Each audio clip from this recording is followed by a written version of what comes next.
hit. Before you came on here, we got 9 pages from people who follow the X-Files on the Internet, the computer service. We have the David Estrogen Brigade. We have reports on your pets, on your personal life, your restaurant habits, your clothes, everything. Do you follow this at all, what goes on the Internet about the X-Files? I'm the main supplier of information for those people, obviously. I follow some of it. They usually send me flowers if they know where I'm going and things like that. I'm just flattered by the whole thing. I don't know the intricacies of the information and things like that. But have you gone online with these people ever? Now and again, you know, stars will go online and the fans get to chat. I did it once very quickly, but it was kind of like walking into a room and everybody saying hello at once, and that was the depth of the conversation. It was just, hi, David, hi, David, hi, David, hi, David, and then I had to go, so it was bye, David, bye, David, bye, David, bye, David. So that was hi and bye. There were no great questions. And then it ended up on the fact sheet, of course. You know, David likes to say hi and bye. That's his favorite thing. There were no in-depth questions about how you crafted the character or how the show came to be, nothing like that. Thank goodness, because you would have been stuck. There was not much crafting done. I've not seen you on too many interviews like this. Do you avoid these as a matter of course, or it's just that they haven't come up? No, I mean, I've done a few talk shows, but no interviews where I could sit and have a conversation. And I mean, there's part of me that would avoid it because, you know, there's something scary about revealing too much of yourself in a situation like this. How so? I think on a talk show where you're an entertainment, you're more coming out to be a funny person or an entertaining person. They accept that. That's the entertainment. You don't have to actually give of yourself. You don't have to give and take in a conversation with another human being. And it's a more frightening proposition to do that. You know, you give more in a situation like that. Well, let me ask you about this program, and I don't want to ask corny questions about plot and time period and that sort of thing, but let me ask you here about what the X-Files will do to the rest of television. How many other programs in the season 95, 96 will try and emulate what you people have done because you've had great success doing it and great word of mouth from having done it? Right. I think that's some people's job is to see trends and to try and capitalize on them. However, I don't think that there is a science fiction trend or any kind of trend like that. I think The X-Files is a good show.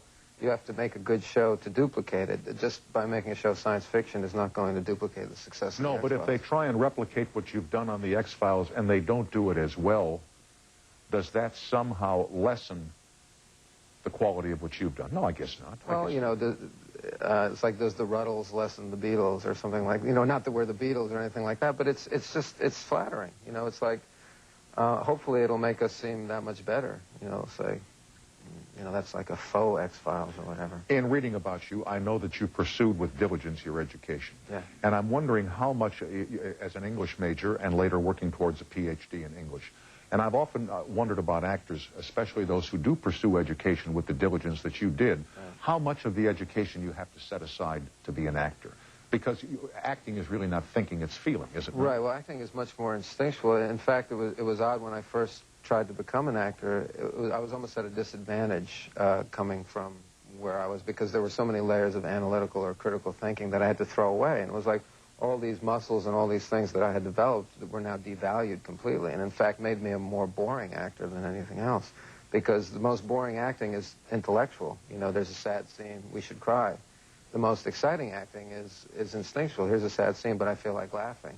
I'm going to laugh, and then you go, well, what a brilliant thing to have done. What a moving scene. So in terms of breaking down scripts and seeing what story arcs and things like that, it helped me in that, but not in terms of the heart. But before you stumbled into acting, if in fact that's what you did, David, where were you going pursuing a studies program in English?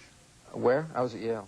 Where was I going? Where were you going intellectually? Where were you going professionally? What was your goal had you completed that course of studies and never stumbled into acting? Well, I always wanted to write. I still do. And I guess I was getting a PhD in English literature because I did not yet have the guts to go out and do it on my own. So I was going to be in an academic environment, read the best books, write about the best books, and then maybe in my spare time do some of my own writing.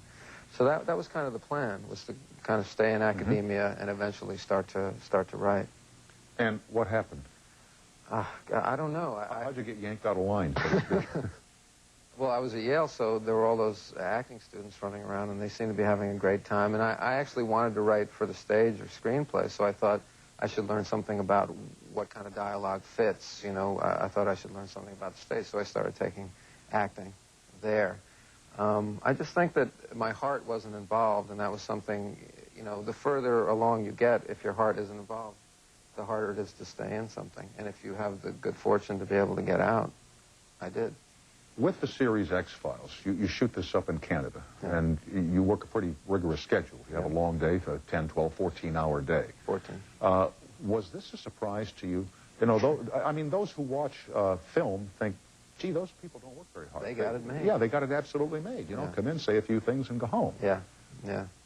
It was very surprising. And the problem that I have is, like, nobody wants to hear you complain about how hard you work if you're on a TV show. So I can sit here and say, yes, it's grueling and it's hard to work. But tell the folks, what is the hardest part? The hardest part is showing up every day, kind of combining the workman-like situation of being on a TV series, which is very much punch the clock for 14 hours and do your job, along with the creative, artistic side of trying to make wonderful acting or trying to make a wonderful show. So, you know, nobody says to a painter, you got to paint 14 hours, 10 months out of the year, because they would be scribbling stick figures after a while. So the challenge for me is to not do the equivalent of stick figure acting. And that's hard, you know, because you just get empty, because you're just always there every day, and you never have a chance to rejuvenate. You start every day with a blank page, don't you? Yeah. You have to try. Sometimes it's not possible. I mean, there are days when I go home and I go, well, you know, I didn't do it today, but, you know, I got to forgive myself because, you know, I'm human. And you're coming back tomorrow to do it again. Exactly. Now, we're going to the phones here in a second. You'll find that much of this is, hi, how are you? Hi, bye, bye. So you're well versed in it. Oh, yeah, okay? I know how to do that. Good. David Duchovny from the X-Files is our guest. The toll-free is up and running at 800-952-2788. Back after these messages and a glimpse of old Milwaukee. Michigan, hello. Hello. I was just wondering if... No, Teresa, first say hi to David. Oh, hello, David. Hi. Hi. How am I doing? Good. Okay.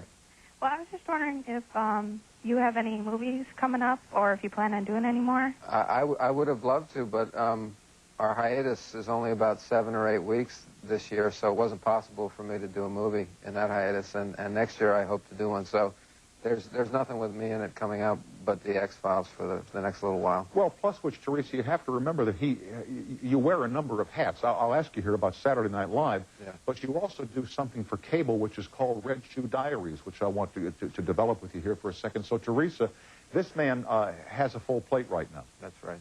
Okay. Teresa, I'm glad you called, and if you'd like, we'll be happy to send along the T-shirt from Summerfest in Milwaukee. There's an extensive video collection of my work, but you'd have to find a really good video store to find the kind of the low budget things that I did. But you know.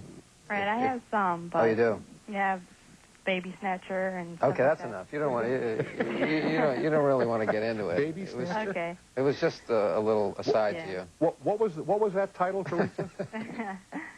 Teresa? Baby Snatcher. What? Baby Snatcher. Well, don't make her say it 4 times. No. Well, she does. She wins. Say it 10 times fast. She does. She wins the car. Well, send along the T-shirt, Teresa. Thanks for watching. Thanks for calling. Okay, thanks. All right, bye. Bye.